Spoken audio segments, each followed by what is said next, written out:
Donc, je suis Fatou Dieng, sœur de Lamine Dieng et sœur de Ramata Dieng aussi, qui n'a pas pu venir aujourd'hui, comme l'a précisé Mamad. Lamine a été tué par des policiers du 20e arrondissement le 17 juin 2007 et il a subi une clé d'étranglement et un plaquage ventral. Et suite à cela, donc on a porté plainte, on s'est constitué partie civile et puis la procédure a été lancée. Et en 2010, la famille a créé le collectif Vivolé, et c'est un collectif qui regroupe plusieurs familles de victimes de violences policières. Donc suite à la création, c'est à l'initiative de Ramata. Donc suite à la création, il y a 7 familles qui ont rejoint le collectif, et suite à cela, en 2011, on a créé la première marche des familles contre les violences policières. C'était une première en France et c'est une marche justement à l'occasion de la journée internationale contre la brutalité policière. Et par rapport à ça, donc chaque année, on continue à marcher, on rassemble d'autres familles pour continuer à marcher contre ces violences-là. Donc moi, ce que je voulais préciser surtout aujourd'hui, c'est qu'il y a un appel qui a été lancé, qui est constitué de plusieurs familles, à savoir 33 familles de victimes de violences policières. Et par rapport à cet appel, il y a aussi nos revendications, et c'est surtout pour interdire les techniques d'immobilisation mortelle qui sont aujourd'hui toujours exercées, et à savoir que ces techniques ont commencé à être utilisées dans les quartiers populaires et qui continuent aujourd'hui. Effectivement, il y a eu le décès de Lamine, il y a eu Adama Traoré aussi, il y a eu Amadou Koumé, toujours par rapport à ces techniques-là, et récemment, c'était le cas de Cédric Chouviat. On a également une marche prochaine qui sera le 14 mars, toujours par rapport à cette journée internationale contre les violences policières.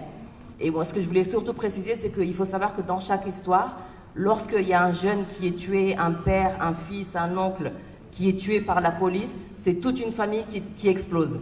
Et on se consume à petit feu, dans le sens où il faut qu'on apprenne à vivre avec ça. Il y a les souvenirs qui sont là. À chaque fois qu'on entend parler d'une autre histoire, c'est la nôtre qui est remis en place et on revit les mêmes choses, quoi. Donc à un moment donné, il va être temps que les gens soient conscients que ces violences n'arrêtent pas de tuer, que ce soit dans les quartiers populaires ou même en dehors, au niveau des marches aussi, quoi. Excusez-moi, c'est un peu difficile pour moi. Et voilà, donc il faut surtout qu'on puisse prendre soin de nous parce qu'on n'est pas considérés comme des victimes. À partir du moment où l'État ne nous considère pas comme des victimes, maintenant c'est à nous de mettre des outils en place et de pouvoir nous traiter, de prendre soin de nous. Parce qu'il faut savoir que voilà, par rapport à tout ça, il y a pas mal de choses qui surgissent dans le sens où voilà, on peut... ça nous détruit tout simplement. Ça nous détruit, c'est une famille qui est détruite. Voilà, merci à vous.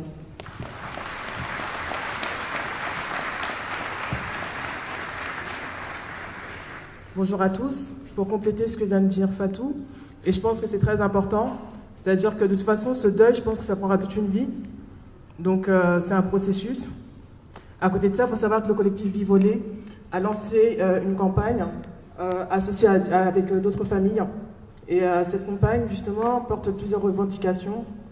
Et dedans, il y a notamment une demande à ce que, tout simplement, ils puissent avoir... en fait, dans cette campagne, ce qu'on veut porter comme revendication, c'est qu'il puisse y avoir un jury indépendant qui puisse, en cas de violence policière, puisse statuer sur les affaires, que les familles puissent être appelées dès les premiers instants. Et vraiment, on vous encourage à aller signer cette pétition qui, justement, pourra faire porter notre voix. Merci à tous.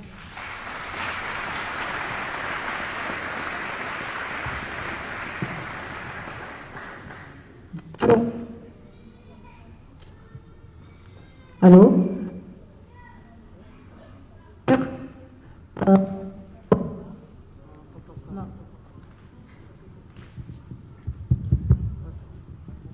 Nous vous invitons tous à venir le 14 mars à 13h pour une marche avec toutes les familles victimes de violences policières.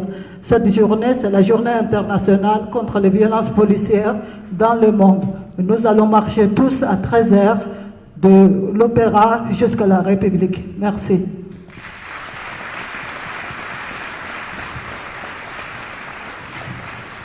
Non, juste pour conclure par rapport à notre histoire, le dossier aujourd'hui, on a puisé tous les recours au niveau de la France, à savoir que ça s'est conclu par un non-lieu. Ça, c'est vraiment pour toutes les affaires, c'est la même chose. C'est la construction, la fabrication du non-lieu. Et de là, on a déposé notre dossier à la Cour européenne des droits de l'homme depuis décembre 2018. Et au jour d'aujourd'hui, le dossier est en instruction. Donc, ça va faire 13 ans.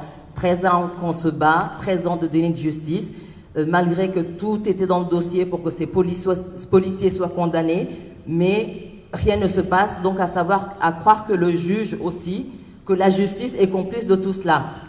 Les policiers se prennent pour...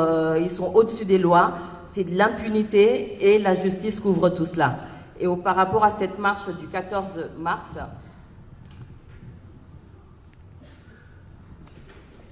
il y a quelques revendications, mais toutes les revendications ne sont pas encore recensées. Donc on va faire un travail là-dessus pour qu'elles soient prêtes pour la marche du 14 mars. Donc là, les revendications par rapport à l'appel, ainsi que par rapport à l'interdiction des techniques d'immobilisation ainsi que des armes de guerre, c'est que nous exigeons déjà d'une part, excusez-moi,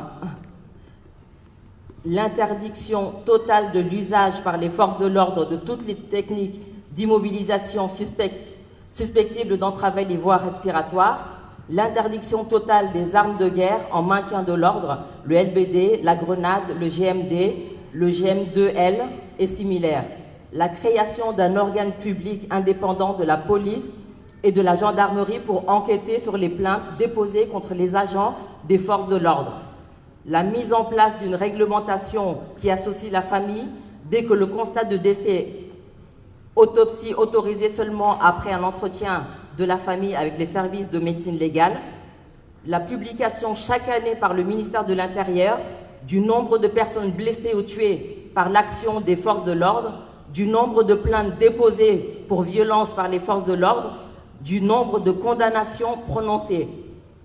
Et par rapport à tout ça, il y aura d'autres revendications et vous appelle tous à rejoindre cette marche du 14 mars à Paris pour la Journée internationale contre les violences policières. Merci à vous. Et je pense que pour clôturer en fait, en tout cas notre passage, c'est ce qu'on scande systématiquement lors des marches, mais je pense que ça peut être l'occasion et le faire tous ensemble. Pas de justice, pas de justice, pas de justice, pas de justice, pas de justice. Merci à tous. Merci au collectif Lamine Dieng. Il y a un scooter qui gêne.